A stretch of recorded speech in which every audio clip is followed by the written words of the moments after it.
معزز سامعین کرام،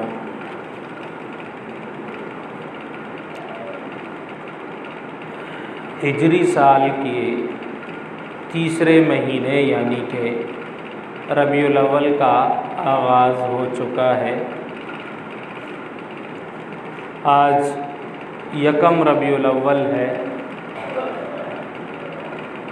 اور ربیع الاول کے مہینے کے ساتھ نبی اکرم صلی اللہ علیہ وسلم کی ذات کا بڑا گہرا تعلق ہے۔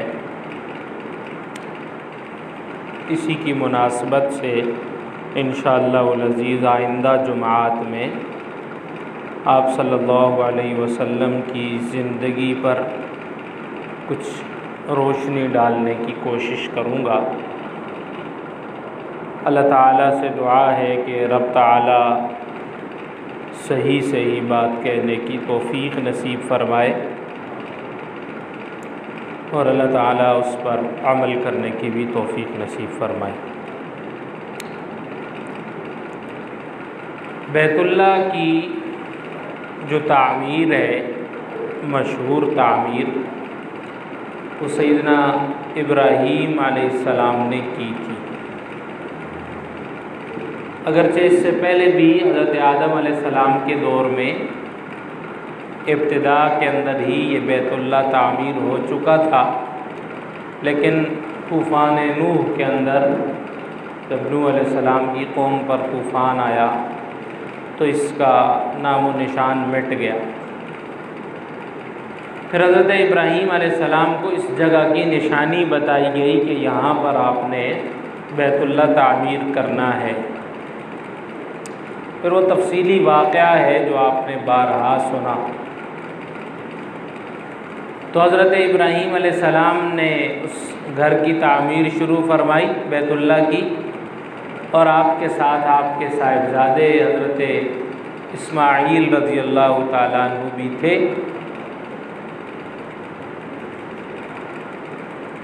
تو ساتھ ساتھ گھر تعمیر کر رہے ہیں اور ساتھ ساتھ اللہ سے دعا کر رہے ہیں، ساتھ ساتھ کعبہ تعمیر ہو رہا ہے اور ساتھ ساتھ اللہ تعالیٰ سے دعا بھی چل رہی ہے۔ اس سے یہ بات سمجھ میں آتی ہے کہ کوئی بھی نیک کام انسان کر رہا ہو، کوئی بھی نیک کام، اور اس کام کی نیکی کی وجہ سے، اس کی اچھائی کی وجہ سے اللہ تعالیٰ کی خصوصی رحمتیں متوجہ ہوتی ہیں، لہٰذا اس وقت کے اندر اللہ تعالیٰ سے دعا مانگنی چاہیے۔ کوئی آدمی مسجد کی صفائی کے اندر لگا ہوا ہے تو اچھا کام ہے، بہت اچھا کام ہے۔ اب وہ ساتھ ساتھ مسجد میں جھاڑو لگا رہے اور ساتھ ساتھ اللہ سے دعا کر رہے۔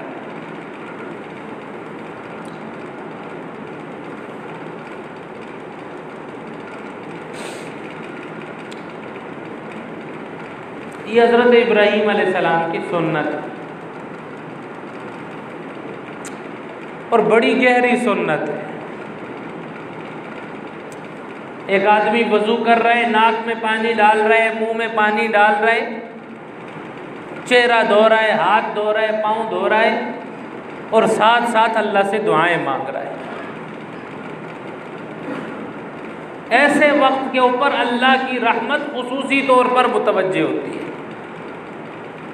اس لیے کہ وضو کرنا اس کو کوئی غرض نہیں ہے۔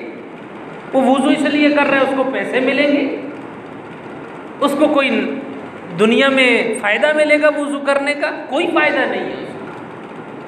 وضو نہ بھی کرے تب بھی وہ ایسے پھرتا رہے جیسے بے شمار لوگ باہر پھرتے رہتے ہیں، وہ ایسے پھرتا رہے تو اس کو کوئی پوچھ تو نہیں سکتا، لیکن اس کو اللہ کا خوف وضو کی طرف لے آیا، اس کو اللہ کی محبت وضو کی طرف لے آئی، اس کو اللہ سے تعلق وضو کی طرف لے آیا، اس کو نبی علیہ السلام کا عشق وضو کی طرف لے آیا۔ اب وہ عشق، محبت، خوف، للہیت اور تقوی کے ساتھ وضو کر رہا ہے، اللہ کی رحمت اس کی طرف متوجہ ہے، یہ اللہ سے دعائیں مانگ رہے ہیں۔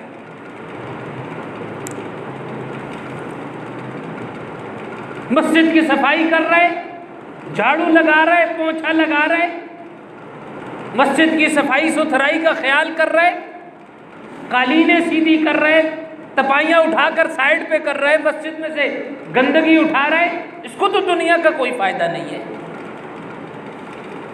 الٹا لوگ کہیں گے کیسا آدمی ہے، ہر وقت جو ہے نا مسجد میں گھسا رہتا ہے، اس کو تو دنیا کا کوئی فائدہ حاصل نہیں۔ لیکن ساتھ ساتھ اس کی جو دعائیں چل رہی ہیں، اللہ ان دعاؤں کو ضرور قبول فرمائے گا۔ یہ حضرت ابراہیم علیہ السلام کی سنت سے ہمیں یہ بات سمجھ میں آتی ہے۔ تو سیدنا ابراہیم اور حضرت اسماعیل باپ اور بیٹا، وقت کے نبی، ایک ابھی نبی ہے، ایک نے مستقبل میں نبی بننا ہے۔ باپ مستری ہے، بیٹا مزدور ہے، ایک نبی مستری ہے، ایک نبی مزدور ہے۔ ایک بیٹا نبی پتھر اٹھا اٹھا کر لا رہے اور دوسرا نبی پتھر اٹھا اٹھا کر کے رکھتا ہے۔ بیابان ہے، کچھ بھی نہیں ہے، کچھ بھی نہیں، کوئی آبادی نہیں۔ اللہ اکبر کبیرہ۔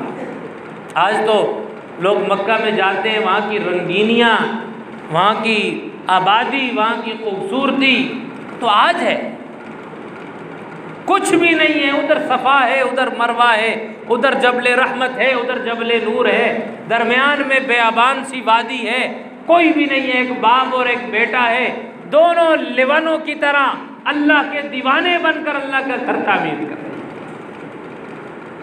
کیا غرض ہے؟ کوئی غرض نہیں ہے۔ ایسا موقع جب دنیا کا اندر کوئی اس کا نام نہیں بننا، کوئی دیکھ رہا نہیں ہے، کسی کے سامنے ان کی پہچان نہیں بننی، لیکن اللہ کی رحمت خصوصی طور پر ان پر اپنی نظر کیے ہوئے ہے، تو دونوں باپ بیٹا اللہ سے دعائیں کر رہے ہیں، دونوں باپ بیٹا اللہ سے دعائیں مانگ رہے ہیں، اور امت کو، قوم کو، آنے والی انسانیت کو یہ سکھلا رہے ہیں کہ جب ایسا عمل کر رہے ہوں تو ایسے عمل کے اندر اللہ سے خصوصی دعائیں مانگی جاتی ہیں۔ اور مزے کی بات یہ کہ وہ دعا اپنے لیے نہیں مانگ رہے، وہ دعا اپنے لیے نہیں مانگ رہے، وہ دعا مانگ رہے میرے اور آپ کے لیے، ہم سب کے لیے دعائیں مانگ رہے۔ قرآن مجید کہتا ہے وَإِذْ يَرْفَعُ إِبْرَاهِيمُ الْقَوَاعِدَ مِنَ الْبَيْتِ وَإِسْمَاعِيلُ، جب حضرت ابراہیم اور حضرت اسماعیل نے بیت اللہ کی دیواروں کو اٹھا کر کھڑا کر دیا، پھر اللہ تعالیٰ سے دعا کی، ربنا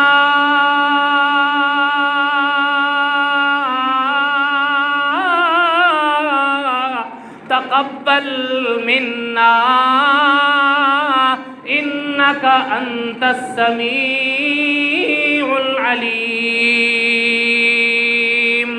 اے ہمارے پروردگار، اے میرے اور دنیا کے مالک، اے خالق اور رازق اللہ، اے مولا اللہ، اے رزق دینے والے اللہ، اے دنیا کو پالنے والے اللہ۔ رب کا معنی کر رہا ہوں، رب کا معنی تربیت کرنے والا، اے دنیا کو پالنے والے اللہ، اے دنیا کو رزق دینے والے اللہ، اے دنیا کو سنوارنے والے اللہ، اے دنیا کو پہاڑ، دنیا کو آسمان، دنیا کو درخت، دنیا کو چرند اور پرند، دنیا کو پانی، دنیا کو خوبصورت انسان دینے والے اللہ، دنیا کے اندر انسانوں کی آبادی بسانے والے اللہ۔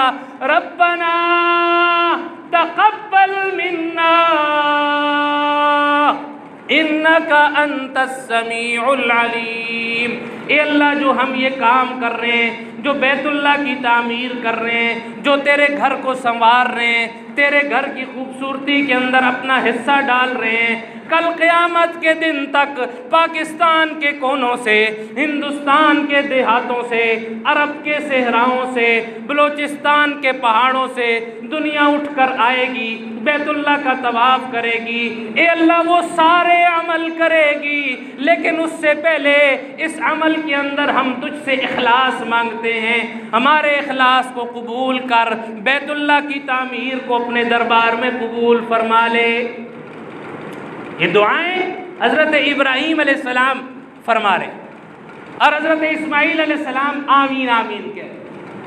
ابا جان مصری صاحب حضرت ابراہیم علیہ السلام دعائیں فرما رہے اور مزدور صاحب بیٹا جان پتھر اٹھا کر دینے والے، مسالہ لا کر دینے والے آمین کہہ رہے، ساتھ بیت اللہ کی تعمیر بھی چل رہی ہے، ساتھ دعائیں بھی چل رہی ہیں۔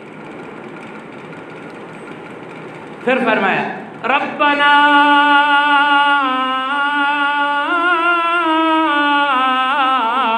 وجعلنا مسلمین لک ومن ذریتنا امتا مسلمتا لک، ربنا وجعلنا مسلمین لک، اے اللہ ہمیں اپنی اطاعت کرنے والا بنا، اے اللہ ہمیں اپنی اطاعت کرنے والا بنا، اے اللہ جب تو کہے اپنے بیٹے کے گردن پہ گلے پہ چھری پھیر دے، مجھے چھری پھیرنے والا بنا، اے اللہ جب تو کہے اپنی بیوی اور بچے کو بیابانوں میں چھوڑ دے، مجھے چھوڑنے والا بنا، اے اللہ جب تو کہے بتوں کو توڑ دے، مجھے بتوں کو توڑنے والا بنا، اے اللہ جب تو کہے نمرود کے سامنے ڈٹ جا، مجھے ڈٹ جانے والا بنا، اے اللہ جب تیرا دشمن نمرود مجھے آگ کے اندر پھینک دے، اس آگ کے اندر ثابت قدمی نصیب فرما، اے اللہ جب دنیا ساری مخالف ہو جائے، مجھے تیرے سامنے تنے تنہا سجدہ کرنے والا بنا، اے اللہ جنگل اور بیابانوں کے اندر اپنا گھر تعمیر کرنے والا بنا، ربنا وجعلنا مسلمین لک ومن ذریتنا امتا مسلمتا لک، اے اللہ مجھے اپنے لیے مسلمان بنا، اپنا تابع بنا، لیکن ایک ساتھ ایک کام اور فرما دے، وجعل ذریتنا امتا مسلمتا لک، میری اولاد میں سے ایک ایسی امت پیدا فرما جو اپنے آپ کو تیرا مسلمان کہتے ہوں۔ یہ دعا ہے میرے اور آپ کے لیے، یہ دعا ہے میرے اور آپ کے لیے کہ ہم میری اولاد کے اندر سے، میری امت کے اندر ایسے لوگ، ذریت کے اندر ایسے لوگ پیدا فرما، ایسی امت پیدا فرما مسلمۃ لک جو تیری بات مانتے۔ دسمبر اور جنوری کی سردیاں ہو، سخت بارش اور برف باری ہو، مسجد سے صدا ہے اللہ اکبر اللہ اکبر، اے اللہ میری امت میں سے ایسا بندہ پیدا فرما جو اس حالت کے اندر بھی اٹھ کر مسجد کی طرف چل جائے۔ یہ دعا فرما رہے ہیں حضرت ابراہیم علیہ السلام۔ اور تیسری دعا جو انہوں نے فرمائی، ربنا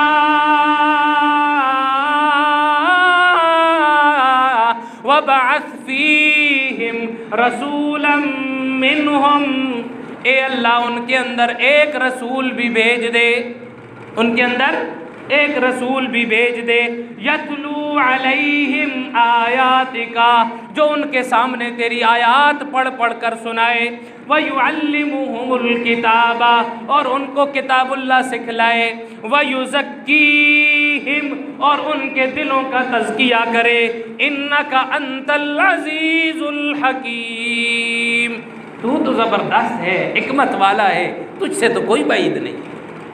پھر اللہ تعالیٰ نے دعا کو قبول کیسے فرمایا؟ میں نے عرض کیا نا کہ جب آدمی کوئی نیک کام کر رہا ہو، کوئی مسجد کی صفائی کر رہا ہے، کوئی وضو کر رہا ہے، کوئی ایسا عمل کر رہے ہیں جب کوئی نہیں دیکھ رہا، ایک تو نماز عمل ہے نا، اس سے ہٹ کے دیگر اعمال، اچھے اعمال، صدقہ کر رہے، کسی کو خرچ کر رہے، کوئی بھی نیک عمل، تو ساتھ ساتھ یہ حضرت ابراہیم کی سنت ہے کہ وہ اپنی دعائیں مانگتا رہے، اللہ دعا ضرور قبول فرمائے۔ اور اللہ تعالیٰ نے تینوں دعائیں ان کی قبول فرمائیں، تینوں دعائیں، کہ ان کے بیت اللہ کی تعمیر کو اللہ نے ایسا قبول فرمایا، ایسی قبولیت سے نوازا، آج بھی دنیا میں پہلے نمبر پر وہ جگہ ہے جس کو لوگ دیکھنے کے لیے جاتے ہیں، اللہ نے ایسی قبولیت سے نوازا۔ پھر فرمایا میری اس کے اندر ذریت کے اندر ایسی امت پیدا فرما، ایسی امت پیدا فرما جو تیری مسلمان ہو۔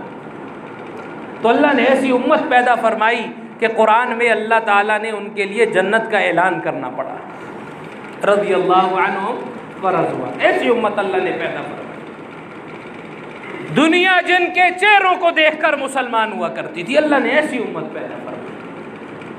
من ذریتنا، میری ذریت میں سے ایسی امت پیدا فرما۔ اور تیسری جو دعا فرمائی، ربنا وابعث فیہم رسولا، اے اللہ ان میں ایک رسول بھی بھیج دے۔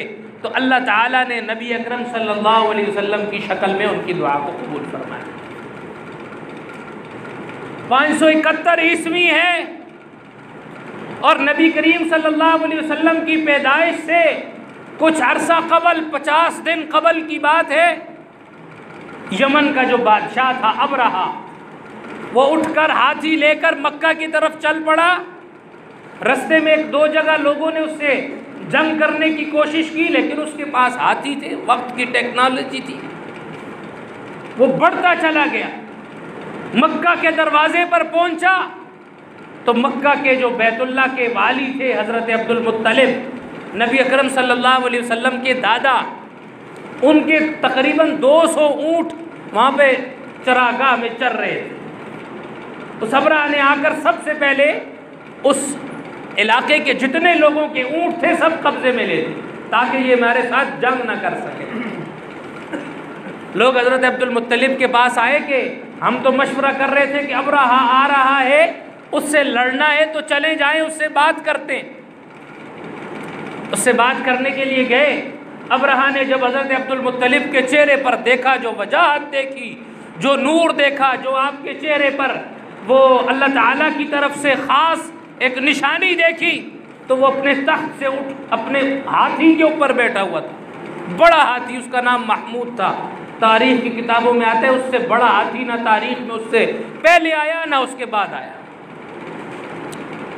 اتنا بڑا اس کا ہاتھی، اور بیت اللہ کی دیواروں سے اونچی صرف اس کی ٹانگیں تھی۔ اور ان کا ارادہ یہ تھا کہ بیت اللہ کے ستونوں میں زنجیر ڈال کے، وہ جو زنجیر ہاتھی کے ساتھ باندھے ہوئے ہوتے ہیں، وہ ڈال کر ہم ہاتھیوں کے ساتھ باندھ کر کھینچیں گے اور بیت اللہ منہدم ہو جائے گا۔ لیکن اللہ تعالیٰ نے، اللہ کو کچھ اور منظور تھا۔ اللہ نے دکھانا تھا کہ میں ایک شخصیت بھیجنے والا ہوں، اس کے آنے سے پہلے ایسی نشانیاں میں دکھلاتا ہوں۔ ابرہہ رستے میں لوگوں نے اس سے جنگ لڑی، سب کو پتہ تھا یہ بیت اللہ گرانے جا رہا ہے۔ 2-3 جگہ اس سے جنگ ہوئی، طائف سے پہلے بھی ایک جگہ جنگ ہوئی، پھر یمن میں بھی جنگ ہوئی، لیکن اللہ تعالیٰ نے اس کو وہاں شکست نہیں دی۔ اللہ دنیا کو بتانا چاہتے تھے کہ میرا محمد آنے سے پہلے اتنی نشانیاں دکھا سکتا ہے، آ کر کیا کرے گا۔ تو وہ حضرت عبد المطلب اس کے پاس گئے اور وہ اتر کر نیچے آ گیا، حضرت عبد المطلب کے برابر میں بیٹھا، کہا کیا چاہتے ہو؟ حضرت عبد المطلب نے کہا کہ میں اپنے 200 اونٹ مانگنے کے لیے آیا، میں اپنے 200 اونٹ مانگنے کے لیے آیا۔ ابرہہ نے کہا میرے تو بڑی وجاہت اور بڑا آپ کا رعب اور دبدبہ میرے دل میں بیٹھا تھا آپ کے چہرے کو دیکھ کر، میں نے تو سمجھا تھا کوئی بڑی بات کرنے آؤ گے، آپ یہ چھوٹا سا مطالبہ لے کر کے آئے ہو۔ حضرت عبد المطلب نے وہ تاریخی جملے فرمایا اونٹوں کا مالک میں ہوں، میں اونٹوں کا مالک ہوں، میں اپنے اونٹ لینے آیا ہوں۔ بیت اللہ کا مالک وہ ہے، اپنا گھر وہ خود بچا لے گا۔ اونٹوں کا مالک میں خود ہوں، وہ میں لینے کے لیے آیا ہوں۔ بیت اللہ کا مالک وہ ذات ہے، وحدہ لا شریک ہے، وہ اپنے گھر کی حفاظت خود کر لے گا۔ اپنے اونٹ لے کر چل دیے، مکے کے سرداروں کو کہا آؤ پہاڑوں پر بیٹھو، ان کا تماشا دیکھتے، ان کا تماشا دیکھیں، ان کے ساتھ اللہ کرتا کیا ہے۔ وہ جب ہاتھی آگے لے کر چلا تو ایک شخص تھا، اس نے جا کر ہاتھی کے کان میں کچھ کہا، جملہ کہا۔ اس نے کہا جو جس رب نے تجھے پیدا کیا یہ اس کا گھر ہے۔ ہاتھی کے کان میں جملہ پڑھنا تھا، ہاتھی اپنی جگہ پر بیٹھ گیا۔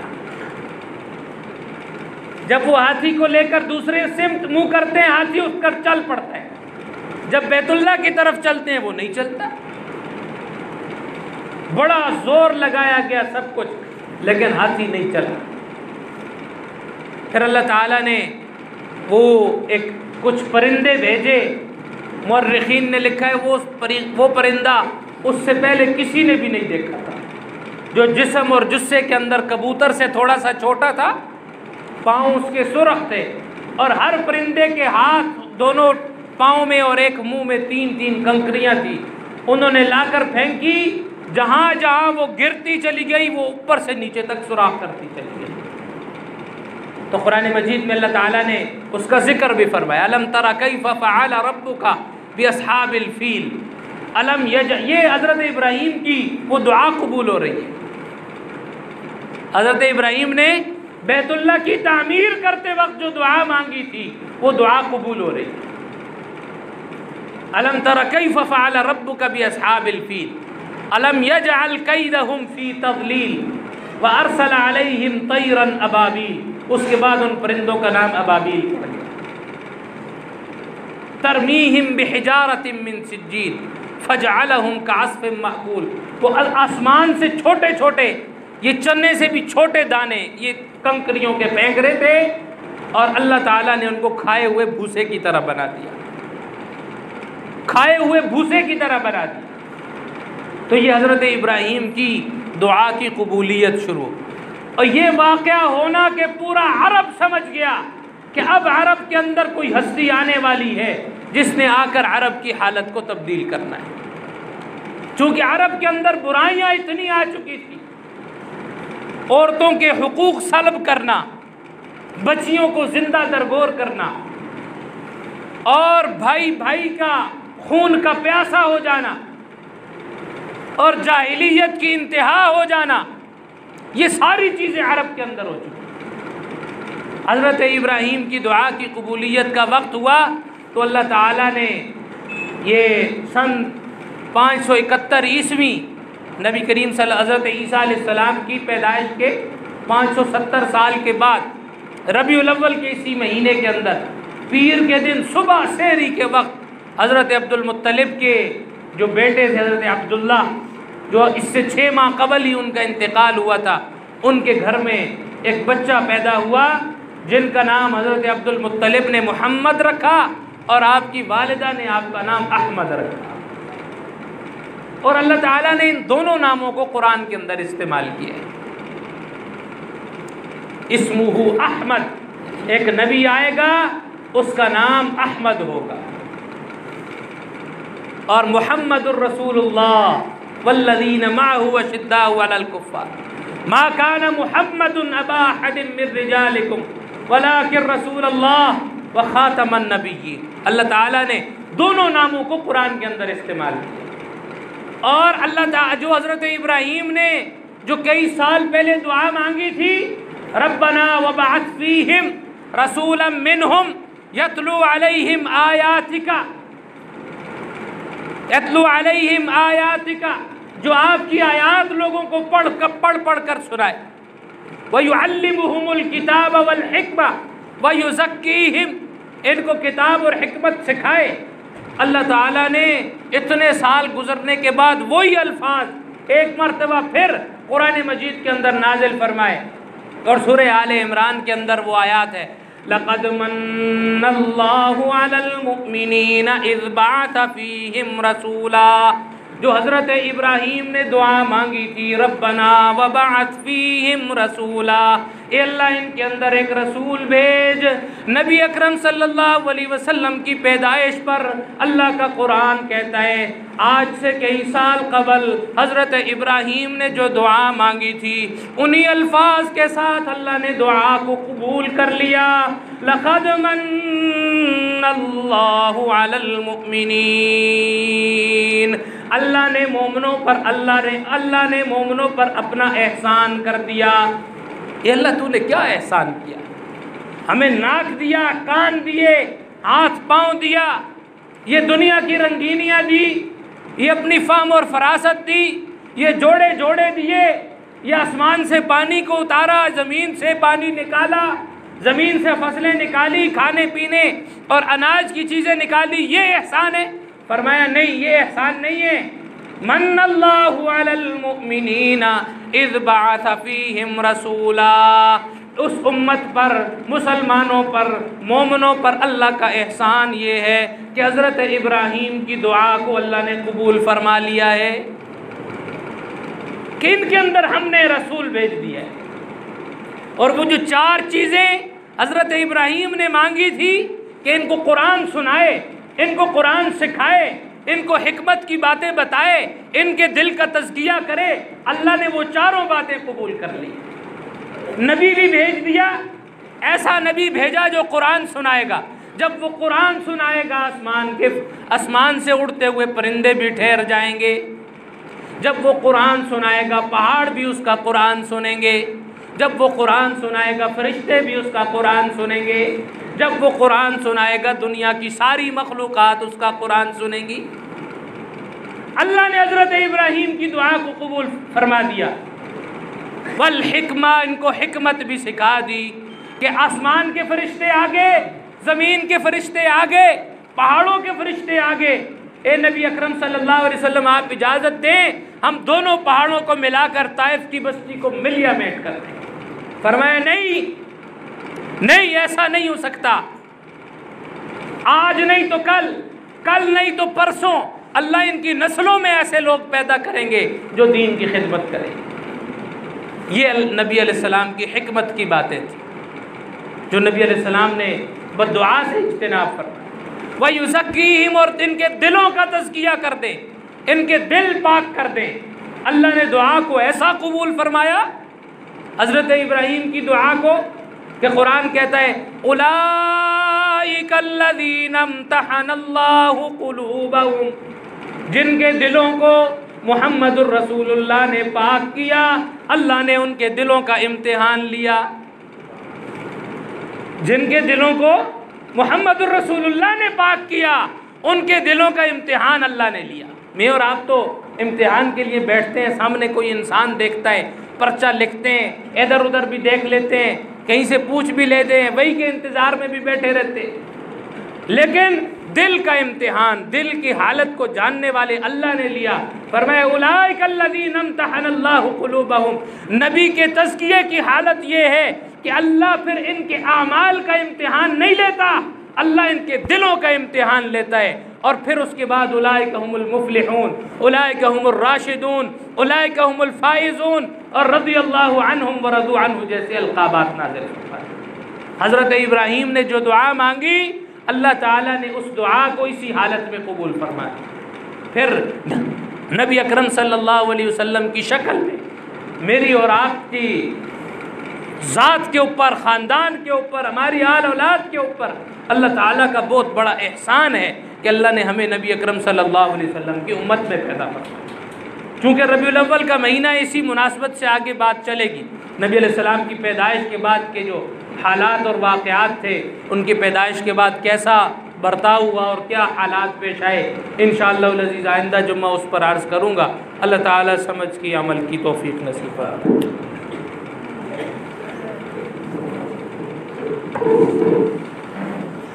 اللہ اکبر کبیرہ۔